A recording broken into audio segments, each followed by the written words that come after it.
If you want to make an hourly wage, you're never going to make as much money as if you are working for commission. And sales is the quickest way to get money quickly. You've got to find something that you enjoy selling because you have to believe in what you're doing. You got to believe in the product. Honestly, if you choose something that you do not actually believe in, it's going to be very difficult to sell it. And I'm going to explain why, because you have to close. There's a difference between asking people if they're currently shopping or asking them if they're ready to buy. And so closing and actually taking somebody from a potential customer and then actually making them a customer is a process of closing that deal out. This is almost like magic. This is why it's so hard to actually do this, is because it's not easy to do that. It is actually really difficult to close. There's a process that you have to go through in your mind and in your emotions to be rejected and to put yourself in the position where somebody is going to say no. And that position that you put yourself in is very uncomfortable. You don't want to be in the position of being rejected. And the reason is because as human beings, we don't like to be rejected. We want to be accepted. When I was younger, I would do a lot of the things and hobbies that I did because when you're younger, we're actually seeking approval. Is this good? Do people approve of what I'm doing? I was seeking the approval of people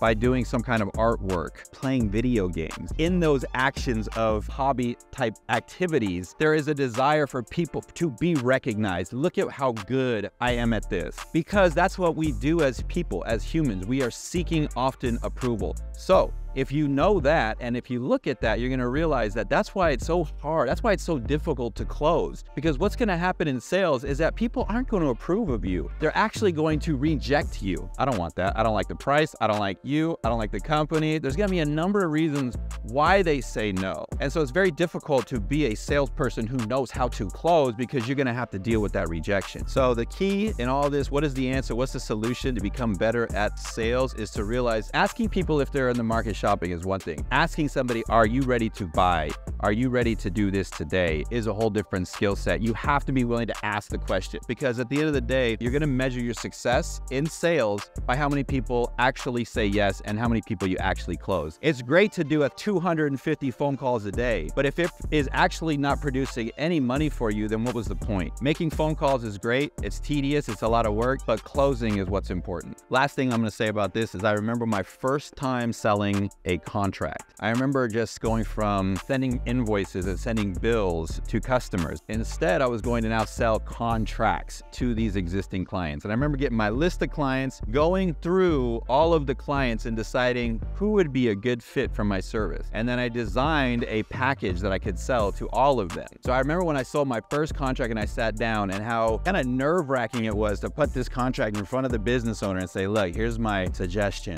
But guess what? They said yes. And they signed on the dotted line. Always carry a pen. If you're in sales and you're going into a meeting, it could be the very first meeting. And you know what? By the end of that meeting, they may say yes.